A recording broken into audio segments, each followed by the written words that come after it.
All right, you're listening to the County Pulse on 104.5, 106.1, TV12 on demand, and online at countypulse.org. Well, this is a pretty special episode this week. We have a very special guest. We have Charlie Kirk, who How you doing, guys? Flew in from, where are you flying from? Or where were you last? I'm having a Joe Biden moment. North Carolina, I think so. Yeah, North Carolina. Yeah. Okay, yeah, that's where I grew up, actually. So I know this is a little bit out of the norm. We normally focus on local personalities, but I saw you were coming into town, and I'm like, we gotta get this working somehow. Well, awesome. All right, so I guess the big question that Serge and I wanted to ask you is, what worries you the most that's happening in our country right now? Well, there's a lot of things that worry me. I'll kind of keep it to something that you guys might be able to resonate with, which is that we've had in our country's history before understandable laws where you prevent people from doing things. For example, you can't go sleep in the middle of the highway, right? It'd endanger yourself and endanger other people. But now we're at a place in our country where we're telling people you can't think certain things. In fact, it's even worse. We have an epidemic, not to make light of that word, but it's true, of self-censorship, where people are silencing themselves. So we were just talking before the camera, started to roll about your guys' personal high school experience, and one of your buddies here talked about how they were getting in trouble for just wearing an American flag mask. This side of self-censorship, where people are not just being told by other people to shut up, they then say, I'm just going to shut up before you even tell me. They're less likely to wear the hat, they're less likely to speak their mind. 71% of young people believe that if they speak their mind politically or religiously, they'll lose their friends, they'll lose their job, and they'll pay a big price. This is not a way that you can have a civilization, because if you don't have if you cannot discuss your ideas, then you most literally do not have a country, because then you can't actually find truth. You can't find a way to find the best ideas. This is not an insignificant thing. I think it's the biggest issue in our country right now.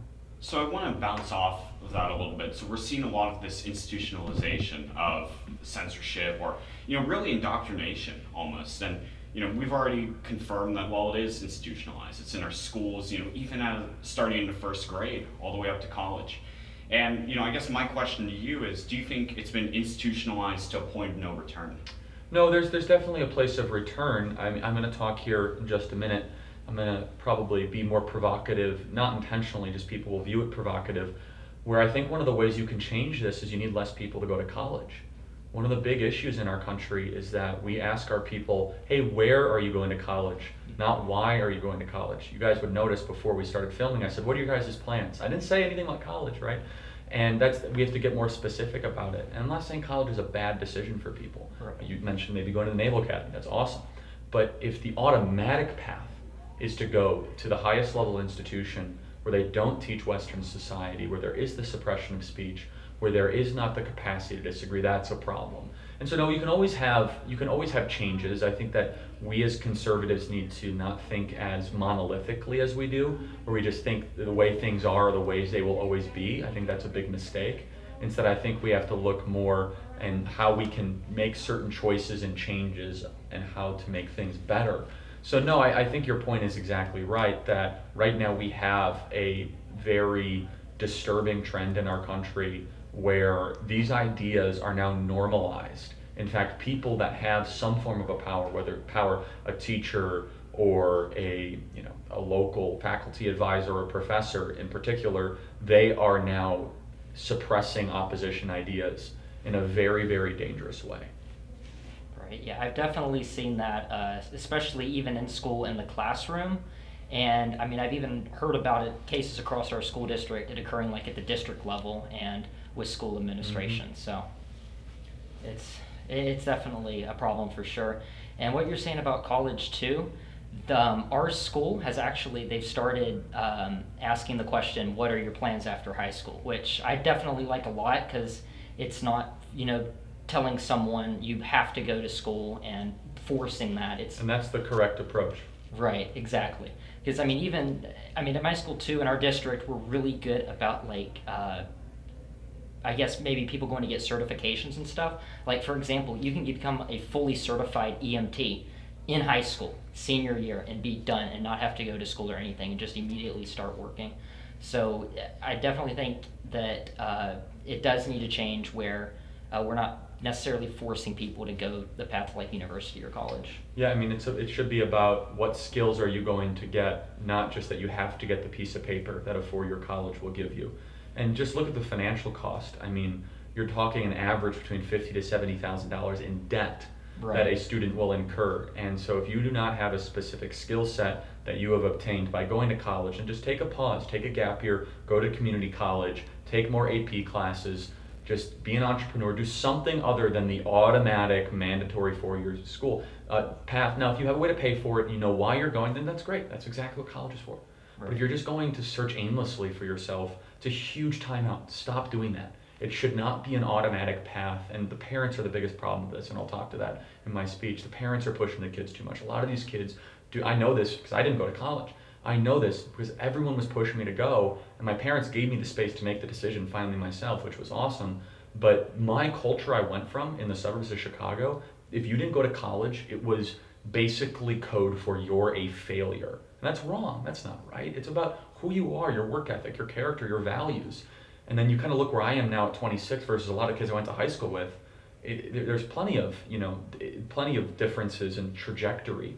And so I think that's a really important thing. And so one of the ways we can actually improve our country is to actually give more space, flex in the joints, to high school seniors to make the correct decisions of what they want to do with their future. And if it's college, that's fine. Just have a really good way to pay for it and a good reason to go. Right. So one problem that I've noticed among my generation, we talk about, emphasizing choice, especially outside of college, but unfortunately a lot of kids don't know where they want to go because all of their lives were focused on meeting these metrics, getting A's in these classes, getting perfect attendance cards. So how would you suggest to, an average high schooler to decide what passions ultimately guide them in life? Yeah, so I have a contrarian view here. I don't think you should follow your passions. I think you should follow your talents. And those are two different things. Now, sometimes they can be the same thing. I'm lucky. I'm passionate about something I'm good at. So for example, I'm awful at carpentry and I have no skill at being a carpenter. But actually, my passion for football is bigger than my passion for politics. That might sound weird, but I love football. Not my calling.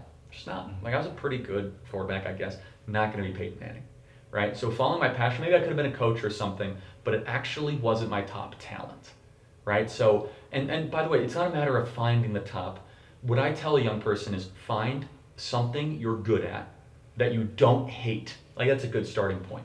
And then in the summer going into your senior year or into your junior year, if you're not just totally ransacked with sports, find someone in your local area that's a master of that. It could be an auto repair mechanic, it could be an EMT, it could be a high school football coach, whatever that talent, that thing is, and then you just spend as much time and you don't tell them anything, you listen and you ask questions. That's the best thing you could possibly do. And I don't think we do enough of that with young people. I think it's way too much academic textbook, just kind of expositional teaching, where especially young men, we do not learn that way. We don't. Our entire school system is hyper-feminized, where it is not designed for us. We are involved learners. That is how men are biologically programmed. We learn by being in an atmosphere of working with our hands or listening or hearing, and we don't do enough of that. And so I think my advice would be it's okay if you don't have a plan. I care much more about your ethics and your integrity and how hard you work than if you have a perfect plan for your life. And so value good character and good work ethic above all. Right, because there's some people I know who don't have those good character or good work ethic, and then I know what's going to happen. They're going to go to college or something, and then they're just kind of, it's going to be stale, and they're just going to kind of fall off. Or they'll have a moment where they do find those kind of character and work ethic, and eventually. But it is very hard to thrive in this country if you're a bad person and you don't work hard. It doesn't work out. That is against the laws of nature. And so, but I tell people all the time, and I know this is something that does not talk about, no, there's a cheating just industry in high school. And don't engage into that. I tell everyone that. They say, well, I might get C's if I don't. Like, so what? Like, okay, I got C's in some of my classes in high school. Like, whatever. I ended up fine. Like, it's not, and by the way, the metric of how we judge grades is not a metric of intelligence. It's not. Right. How you judge intelligence is completely different than how you get grades. How you get grades is, are you interested? Do you apply yourself? And do you want to get the A? And then you obviously have some cognitive capacity to do that. right? But I tell people that the school system as it is today, of course it's necessary, I'm not debating that, but it's incredibly flawed and remarkably deceiving. It should be about creating good people and creating industrious people. Those are the two things that matter most for a country. Right.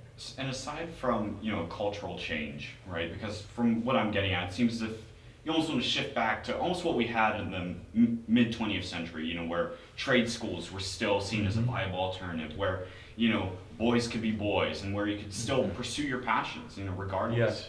So do you think it's going to take more of a cultural change, or do you think some policy is going to need to play into It's it? both. I mean, I think from the cultural side, I'm a huge proponent of young parents that might be watching this to homeschool your kids. I'm a huge advocate of homeschooling because generally I just think the public school system gets it so terribly wrong generally. That's the first thing. The second thing from a public policy perspective is we should make it a lot easier for parents to make choices in education for their children, whether it be private school, homeschooling, parochial, or if it's public. I went to public school, so it's not all bad, right? I could tell you all the problems with it. I could tell you the positives of it. The positive is I went to a high school that was 53% Hispanic. I was a minority as a white male in high school. I do not have this upbringing where I was the majority.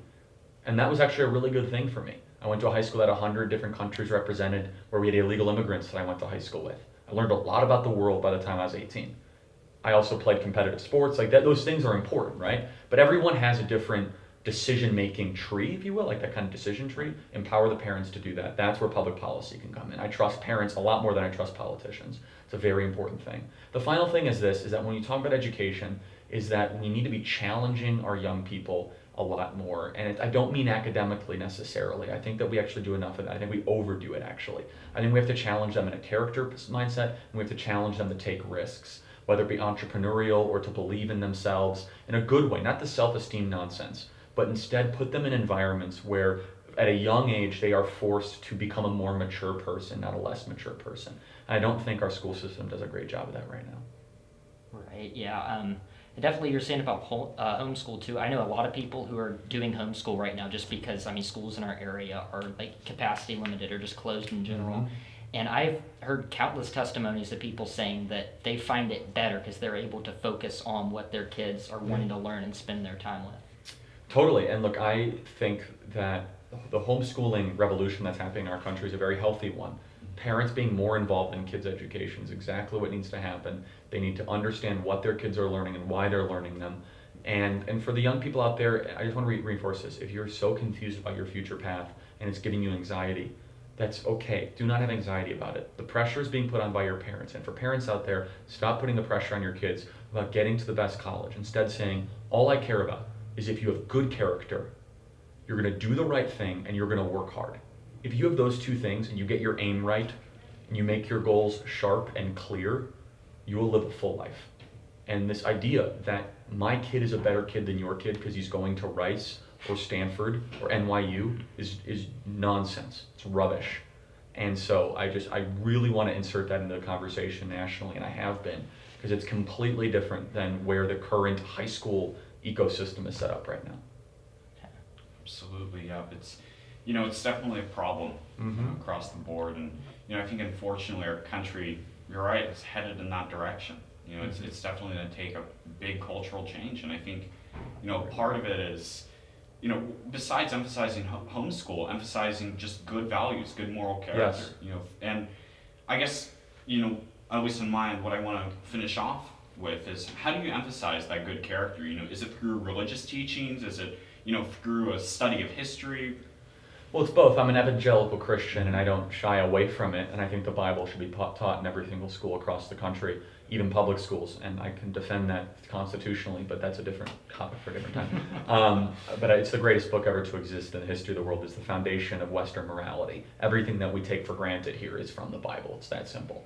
And so, however, look, it's also through history. It's through the beauty of Shakespeare and through Mark Twain and the books that built the West. It is through the moral struggle that our founding fathers found themselves in and ended up being a hero's journey for America. It's all these different things. And so you will not find kind of moral teaching on Netflix. You're not. That's a really bad way to try to find a good way to govern a country.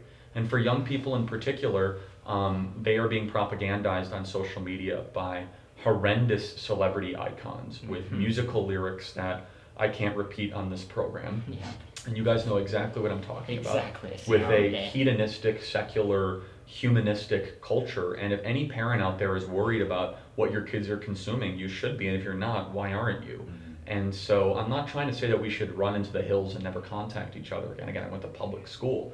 But if you do not teach young people what right and wrong is and where that right and wrong comes from, I think you're going to have an unraveling.